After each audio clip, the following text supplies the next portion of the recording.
Welcome to the Author to Authority podcast. And today I am thrilled to be able to tell you that I am sharing a wonderful training on sales by Laura Skjelmose that we did on one of my online network and learn events. So these have been events that I've been doing since March 23rd to help entrepreneurs not only increase their skills so that they can continue to build their business during this time, but also make really valuable connections. And we will be hosting our next online network and learn event on Wednesday, May 27th. So that's 2 days from now. So if you're interested in participating, especially after you listen to Laura's teaching and training, then go to www.authortoauthority.com/online-network-learn. And you'll be able to get tickets to the event and also be able to watch some of the past trainings as well. So I hope you enjoy. All right, so welcome, Laura, and I am going to let you loose to do your training today, and then I will come back on towards the end. So welcome, Laura. Thanks, Kim. So good to be here. All right, should I start by introducing myself? I think that probably makes the most sense. So my name is Laura Skjelmose, and I am a sales coach and strategist. And basically what that means is that I work with people to teach them how to, number one, create a full sales plan. So getting your prospects from very beginning phases in the marketing stage all the way to actually getting them to pay you. And then through that process, I help teach people what to say and how to say it during the entire time. Because as we all know, sales is all about interactions and making sure that we're constantly inviting our potential customers to that next interaction with you until they finally decide to buy. So that's what I'm here to talk to you about today, is really about inviting your potential clients to buy. Because oftentimes what happens is that we have this wonderful idea, this product, this service, whatever it is that we're trying to sell, and we get stuck in the phase of talking about it and getting really excited about telling people how amazing our product or service is, and then just sitting back and assuming that they're going to buy. Now, those that are on live, I think I can see your questions in the chat box. So I'm curious to see how many of you have a product or a service that you're currently looking at and you're saying, okay, during this time right now in life, and I know that in the world right now, we're dealing with a totally different new scenario with how we are marketing and selling things to our customers. But at the same time, people are still buying. So I'm just curious if you want to pop into the chat there what it is that you're selling and some of the things that you might be struggling with or you're not sure about. Now, I want to talk to you a little bit about this process of inviting people to buy, because oftentimes people are so afraid of asking for the sale for a number of different reasons. And feel free to pop your hand up or pop in the comments if this sounds like you as I get going through this. So one thing that I notice all the time when people are looking to ask for the sale is that they're saying, I'm afraid to ask for the sale because I'm worried that I'm going to sound salesy. Now, this is probably the number one thing. Now, this term salesy, I honestly don't know where it came from. I think it probably came from the used car salesman mentality, is that we're afraid that people are going to think that we're being pushy, that we're trying to sell them something that they don't need, or that we're trying to just force them into buying something and then we're going to disappear, which most of us, if we're doing that, well, then you're just a dirtbag. But if you are genuinely selling something that people need and are going to help solve their problems, then you're not being salesy at all. Now, the second reason that people typically are afraid of asking for the sale is that they're afraid of rejection. Now, put your hand up if you've ever felt this way. And basically, rejection just comes in the form of, I don't want to hear no, or I'm afraid that I'm going to mess it up. And when I ask somebody to buy something, they're just going to turn around and they're going to give me an excuse. They're going to say no to me. Now, this is a really true, real thing. And that oftentimes we do see rejections or objections when it comes to people, whether or not they're going to buy. And this is something that we need to learn how to use our sales scripts and our sales language to get around. Now, the common objections or rejections that we hear are, I have no money. I have to ask my spouse. I'm not sure this is the right time or product for me. And if you've heard these things before, that means you're actually doing a really great job of asking for the sale. It's not that that's the wrong thing. The thing that sometimes ends up happening is that if you're coming up against these types of objections, basically all that means is that your potential customer needs to know more about your product or service. So Kim said, yes, she used to be afraid of rejection. And again, this is super real. This happens all the time in business. And hearing no, it can be like difficult to take, especially during times where we're already dealing with stress and uncertainty in our lives.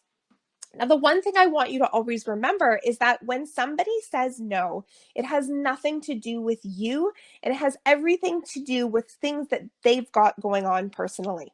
Okay. So what we have to remember is that when somebody says no, chances are it's because we actually haven't done a good enough job of helping them realize that what we have to offer is going to help solve their problems.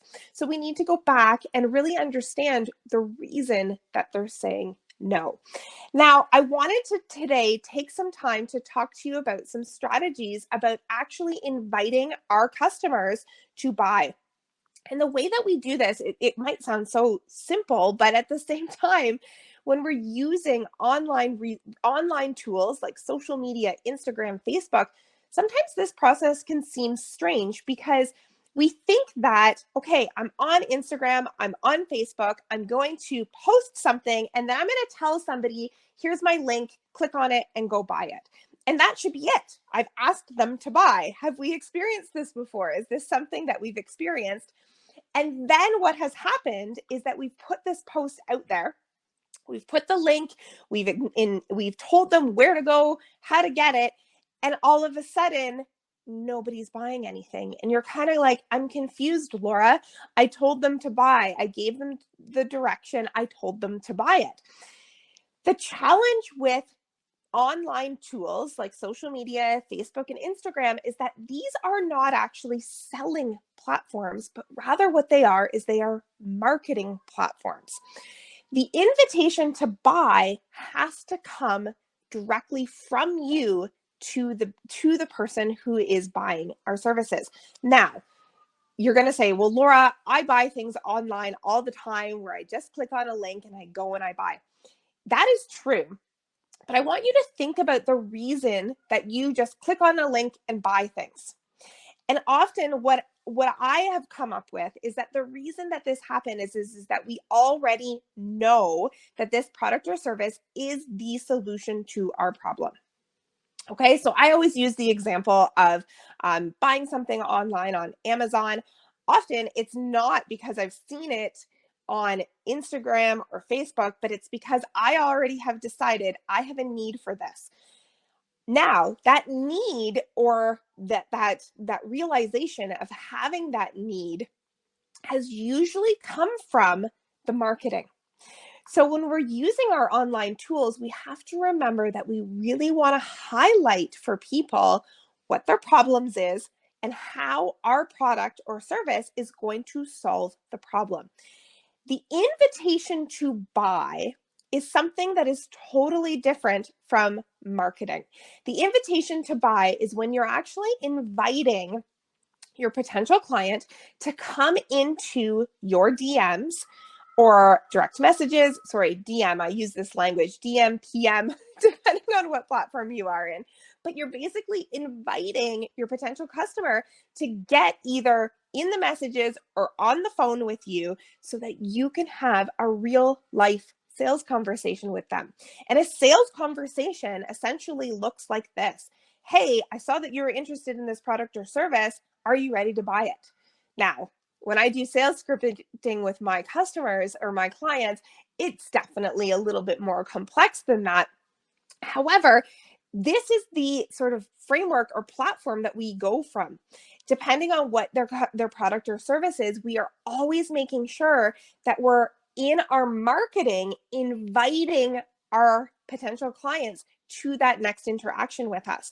And then by the time we get to the end of the sales process, it is very natural to invite our customers to buy.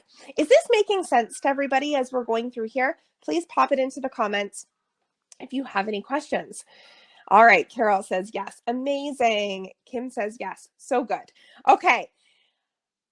Here's what I want you to do next. I want you to start thinking about today, right now. What is the one thing that you want to go and sell to your customer? What is the one thing today? If you could choose anything out of your products or service, what is that one thing? For me, it's my new blueprint that I'm going to be putting out into the world, and it's my prospect to paid blueprint. And it's basically taking my potential customers through this process of taking a prospect and getting them to buy the product. So I want you to pop in the comments if you are watching, what is the one thing that you want to sell your customer today? I'm so used to doing these live things and like having people interact with me. So if anybody's watching the recording, it's going to be super weird, but go through this process, think about it. Now, what I want you to think about in home personal training, ghostwriting packages. Okay, so what I want you to think about is, what is the problem that this product or service is solving for people? Okay, so Carol says high-end coaching, one-on-one coaching, or paid speaking engagements. So I want you to just really be clear on what is the problem that your product or service is solving for them. And then when we think about online marketing, we need to work backwards because we need to get our customers from understanding that they, number one, have a product problem, and then number two, that your product is a solution to that problem. So that is all done in the marketing phase on social media. Now, once we've got them identifying that they have the problem, and we do this through a series of engagements that happen on social media, we need to get that person and invite them into a sales conversation. And that is the invitation to buy. So you do this through having conversations with people on social media, asking them for some feedback and some engagement, asking them to like and to comment and to vote on a poll. And then we're going to take them into the DMs, into the messages, and have a real life sales conversation. That is how we go through this entire process of inviting somebody to buy. But the key is that you cannot just say, here's my product or service, here's the link, go buy it. That doesn't work until the person has a very, very firm and clear understanding of who you are, what it is that you have to offer, and how your product or service is going to help them solve the problem. All right, I want to quickly just hop on here. That went really fast. Does anybody have any questions for me about how we can do this? Well, I can tell you how you can do this. You can pay me to help you, or you can sign up for my prospect to paid blueprint. So I wanted to hop on and just say, like, what kind of questions do you guys have for me? Let's do some interaction. Kim, I hope that was good. I hope that was okay. Oh, that was wasn't sure. Awesome and amazing. We still do have a lot of time. Would you be willing, if one person wanted to come on and maybe do a little bit of a live demonstration and maybe answer some of their questions live? Let's do it. Let's do that. Okay, so is there anybody? Oh, Crystal. Okay, so Crystal, I'm going to bring you on as a speaker, so just give me the moment. And Let me see. Okay. Make him or her speaker. All right. So I made you a speaker, Crystal. You've got to come up, put your microphone and your camera on so we can see and hear you. All right. All right. Awesome. Okay. I'm not going to lie. Secretly, I hoped that it was going to be you, Crystal. Oh, that's awesome. So what I'm going to do is I will hop off for a few minutes, and you can help Crystal for a little bit. I mean, anybody else, Laura's going to be here for the rest of the time, so you will have an opportunity to ask her questions as well. But I think it's really great to demonstrate this and have sort of a live example of how this works. So Laura, absolutely, I'll let you go there. All right. So Crystal, I know you're a personal trainer. So what if you were to choose like one offering that you're going to offer people for the next few days or weeks, what's it going to be? Probably like weight loss. Okay. So let's actually start over. Sorry. What are your products and services currently? So virtual personal training. So it's that one-on-one experience, holding them accountable, motivating them, putting together a program that is for that individual to get them to their fitness goals. Okay, perfect. So it's one-on-one training. It's super individual, and you want that one focus to be on weight loss for people. Okay, now let's get super specific here. How much weight do you think that you want to start working with people on? Like 20 pounds. 20 pounds. Perfect. So see what I'm doing here is I'm getting really, really specific on the problem that your offering is solving. And the reason that we want to do this, especially right now, is that people are looking for leadership. They're looking for guidance. They're looking for people to hold their hand through a process of going from point A to point B. And they really want to understand who you are and how you can help them through this process. Okay. So what I'm going to say is that normally, how many clients are you working with per day right now? Or like on a basis, like how many clients do you have working with you? Probably about 12. Okay. Have you ever offered a group program at this time? Well, we do have group programs. They are small groups because we still want to be able to give that individual kind of experience with the queuing and to make it, form and modifications and so on. We do small groups. And actually, one of the things that we're working on is doing group training for beginners fitness and seniors. And those will be two group training that will be done throughout the week, 2 days a week, just to kind of give them a little taste of our service.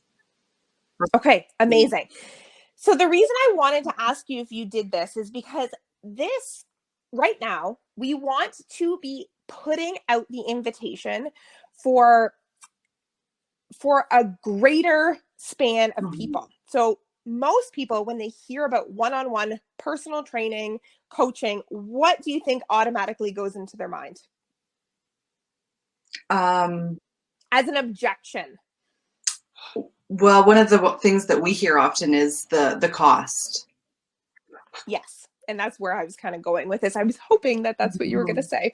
It's the cost. So what often do you think is the opposite of what they're thinking for group? Probably that it's more affordable, right? Okay. So this is what's really cool about this is that you actually have two offerings in one because the solution is still the same. The problem that you're trying to solve is still the same for these individuals, but you actually get the opportunity to offer them two different options. And always what I say to my clients is that when you are selling a service like this, you want to be able to offer them two different options so that they get to choose. So whether or not it's the private or the group, it allows the person to choose what it is that they're looking for. Okay. So are you using online social media to market these products right now? Yes.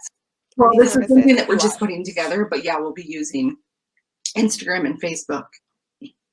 Okay. So in your Instagram and Facebook posts, what you're going to want to do is you really want to make sure that you are highlighting the problem that you're solving. Now, weight loss, it's one of these really big umbrella problems. But what I want you to do is just brainstorm some things. What are some of the other things that are problems underneath that umbrella for people for weight loss?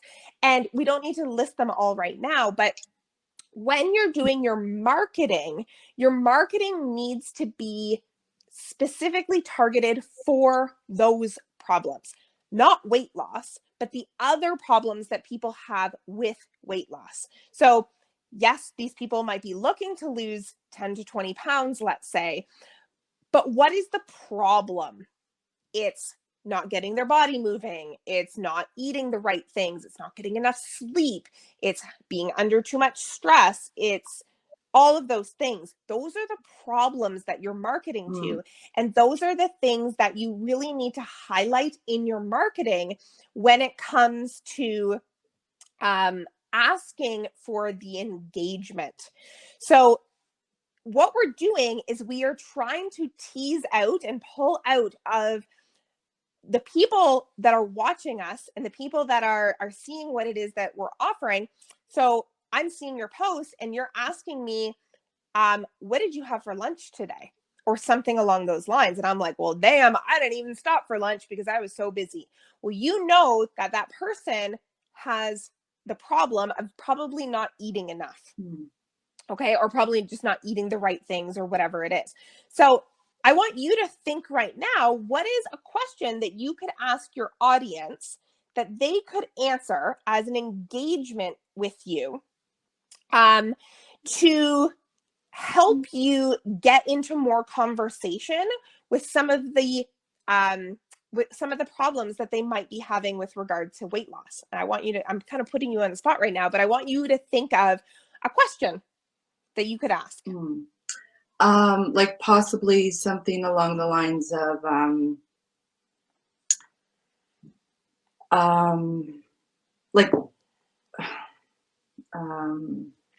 are you finding it hard to get into like a workout routine or accountability, or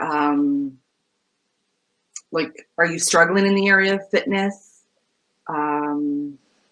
I don't know if these are good things, but they are all really, really good things. Absolutely. You know, I want you to, like, you know, top of mind for you, like, you know, kind of, because I feel as though with everything that's going on, people are kind of zeroing in on their health a little bit more.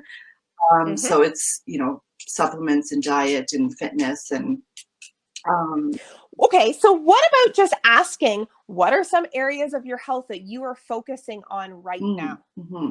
Okay. And then just see what happens. See what conversations that you start to get happening with people. And then the cool part about this is that that is your marketing question.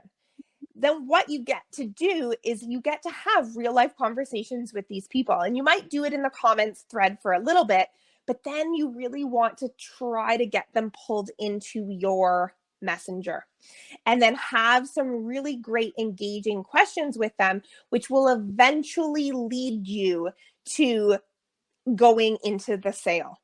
Okay, so Kim just wrote here, are you finding it hard to get your exercising in while self-isolating? Yeah, so that's a perfect example. Are you moving your body? Do you feel like you're eating the good foods? Are you drinking enough water? Like, these are all engaging questions that you can ask your potential customer to just get an idea of who are some of the people who might be potential clients. Now, not all of these people are going to buy. We know that. But as you start to ask more questions and deeper questions to these individuals, you will start to tease out some of their pain points and really determine how your product or service can help them solve a problem. Okay, so this is the process that I work with my clients with, is to get them really thinking about what are some different ways that we can ask these questions? What are some different ways that we can get more engagement from people? And then how do I invite them from engaging on my social media platform to actually talking to them in my direct messages. And the simplest way to do that is to actually just click on that message button and send them a message and just say, hey, how are you? Yeah. I've seen what you've written on my, how are you? Let's have a conversation about this together. And then eventually talking about the services and the products that you have to offer to help solve their problems. Okay. Laura, Okay. could I do, like, so recently I've reached out to an influencer that has agreed to do some free marketing for us. And, you know, nice. like, yeah, it's great opportunity. So she just said, like, send me 10 pictures and a caption and, you know, I'll post that. Really great following that she has. And so is it like as simple as like, okay, like asking the question that Kim had said, like, are you finding it hard to get your exercise in while self-isolating? And then having like some images of the service that we offer, and then like kind of saying also in that caption, possibly like call us so we can discuss things a little bit further, or like, you know, what? Okay, so the one thing when you're working with this influencer, what is your goal? I always want to make sure that people understand that when they're working on a marketing or a sales plan, what is the goal? Is the goal to get them to call you, or is the goal to get them to follow you directly? Both would be great, but it would be to call us. To call you. Okay. So what I would say then, yeah, that's something really good, but we always have to remember that we need to provide people with value before we can expect them to do anything for us.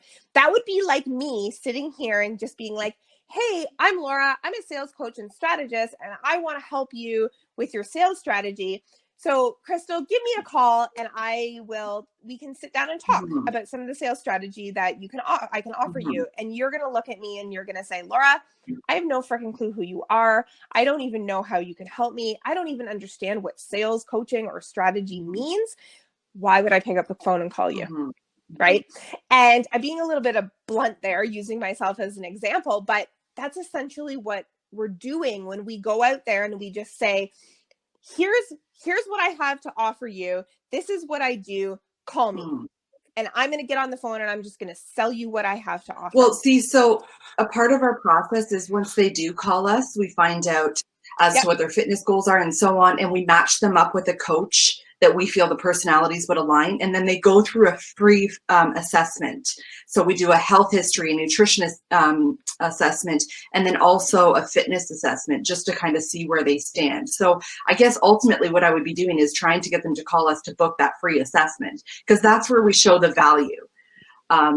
For sure. The only challenge that I see with this is, number one, people are super hesitant to pick up the phone anyways. Okay. And like, maybe you've got like some kind of magic tool that you've been using and people have been just picking up the phone and calling you. So correct me if I'm wrong, but and that's why I'm looking at this opportunity as like, it's an opportunity to tell people about our service and to get them to call us. So what would your approach be for this? Like, my approach for this would be not to be asking them for the call right now, because asking them for the call is like going on a first date and inviting somebody home to my bed, like after the first telephone conversation. Okay. The call is the sales call. And to be honest, Crystal, you don't want everybody calling you, because you're going to get people calling you who are not going to be qualified leads. You only want people calling you who are ready to buy. You want people calling you who already see the value in your product and your service, to the point where you get on that call and you're going to take all of that invested time that you have to go through your program with them. And at the end of it, you're going to say, okay, so would you like to pay Visa or MasterCard? And they're going to be like, yeah, I want MasterCard. Let's go. Like, they've already invested when they've gotten to the call. So your marketing, 5 more minutes. Awesome. So your marketing needs to lead them. So when you're working with this influencer, I would really be focusing on your goal to be getting them to follow you directly. And then on your social media pages, you need to provide them with tons of value so that they can learn how to know you, and trust you, so that when you do ask them to hop on a call with you and you're inviting them to the call, they're like, I know why I want to get on this call, because Crystal's awesome and I know she's going to help me and I know she's going to be able to support me through this. So your marketing needs to focus on getting them to understand the value of working with you, not selling them anything, if that makes any sense. Sales doesn't happen on social media. Marketing happens on social media. Sales happens when you get engagement on your marketing and then you invite them to an opportunity to learn more, which is what that call is with you, if that makes sense. Yeah. Okay. Do you have any more questions for me? Does that make sense for you? Have I totally like thrown you for a loop? No, not at all. I mean, you do have me thinking a little bit more about like that caption could even be about how the value or the value that we provide to people with their fitness and nutrition. Yeah, I like your approach of like getting them kind of on our page. Yeah. The key, whenever we do any kind of marketing, we always want to keep in mind, what am I getting out of this? What is my intention with putting it out there? Do I want more likes? Do I want more followers? Do I want to drive people to an online website? Do I want to get them into my DMs? You always want to be thinking about what is that next step that you're going to send your customers to, because you need to tell them to do everything.